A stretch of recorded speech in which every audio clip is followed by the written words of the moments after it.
بسم اللہ الرحمن الرحیم۔ پیارے بچوں، السلام علیکم ورحمۃ اللہ وبرکاتہ۔ پیارے بچوں، آج ہم پڑھنے جا رہے ہیں جماعت چھٹی یعنی ششم، مضمون اردو، موضوع ہے شاعری کشمیر مہجور۔ شاعری کشمیر مہجور کا پورا نام پیر زادہ غلام احمد تھا۔ پیارے بچوں، آپ کو یاد ہے کہ شاعری کشمیر مہجور کا پورا نام کیا ہے؟ پیر زادہ غلام احمد۔ مہجور اس کا تخلص ہے۔ وہ متری گام ضلع پلوامہ میں 11 اگست 1887 عیسوی کو پیدا ہوئی۔ کہاں پیدا ہوئے؟ متری گام یعنی ضلع پلوامہ میں ایک گاؤں کا نام ہے، ایک گاؤں ہے جس کا نام ہے متری گام۔ اور کب پیدا ہوئے؟ 11 اگست 1887 عیسوی کو۔ کون؟ مہجور۔ ان کے والد کا نام پیر عبداللہ شاہ تھا، یعنی والد کا نام کیا تھا؟ پیر عبداللہ شاہ۔ کن کے والد کا نام؟ مہجور کے والد کا نام تھا پیر عبداللہ شاہ اور والدہ کا نام تھا سیدہ بیگم۔ کیا نام تھا؟ سیدہ بیگم۔ کس کا نام؟ مہجور کے والدہ کا نام تھا سیدہ بیگم۔ مہجور کی ابتدائی تعلیم گھر میں ہی ہوئی۔ کہاں ہوئی؟ گھر میں ہی۔ پہلی اس کی ابتدائی تعلیم کہاں ہوئی؟ گھر میں۔ وہ بچپن سے ہی بہت ذہین تھے، یعنی بچپن سے بہت ذہین کہتے ہیں عقل مند کو۔ کس کو کہتے ہیں؟ کس کو کہتے ہیں؟ عقل مند یعنی ذہین، بہت عقل مند تھا۔ کون؟ مہجور۔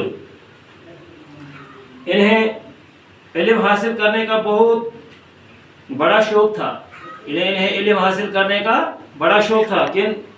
کنہیں؟ مہجور کو۔ مہجور نے ترال جا کے علی گرائی عاشق ترالی سے بھی درس لیا، یعنی کہاں اس نے درس لیا، تعلیم کہاں اس نے حاصل کی؟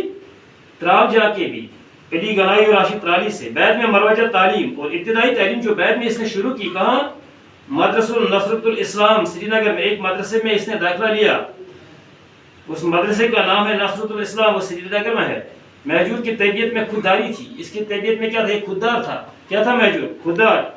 خودداری کی وجہ سے اس لیے پیر مریدی کے آبائی پیشہ پر خود کما کر کھانے کو ترجیح دی، یعنی مہجور نے پیر مریدی کے بجائے خود کمانے پر زیادہ ترجیح دیا، کیونکہ یہ پیروں میں تھے، پیر ڈناسٹی سے اس کا تعلق تھا، خاندان سے تھا، لیکن اس نے زیادہ توجہ دی کس پہ؟ خود کمانے پہ۔ تو مہجور نے پہلی بار 1905 عیسوی میں پنجاب کا سفر کیا۔ کہاں کا سفر کیا؟ پنجاب کا۔ کب؟ 1905 عیسوی میں۔ اور بڑے بڑے عالموں اور شاعروں سے ملاقات کی، بڑے بڑے عالموں اور شاعروں سے اس نے ملاقات کی۔ کہاں؟ پنجاب میں۔ کب؟ 1905 عیسوی میں۔ اسی سفر کے دوران مہجور نے شاعر گوئی کا باقاعدہ آغاز کیا۔ تو اسی سفر میں 1905 عیسوی میں پنجاب جا کے جب اس نے بڑے عالموں اور شاعروں سے ملاقات کی تو اپنے شاعر گوئی کا باقاعدہ آغاز وہاں سے اس نے کیا۔ اور 1908 عیسوی میں شجر کش کی حیثیت سے ملازم ہوئے اور لداخ بھیج دیے گئے۔ تو اسی یعنی 1908 عیسوی میں شجر کش کی حیثیت سے ملازم ہوئے۔ کون؟ یہی مہجور۔ اور جب یہ پہلے اپوائنٹ ہوئے 1908 عیسوی میں تو شجر کش کی حیثیت سے، تو اس کی پہلی جو اپوائنٹمنٹ تھی وہ کہاں؟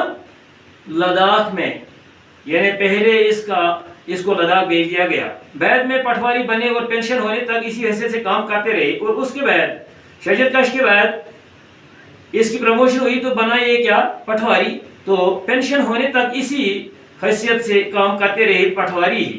مہجور کو ملازمت کے سلسلے میں لداخ، کرگل، حاجن، ہندوارہ اور علی گاؤں میں رہنا پڑا۔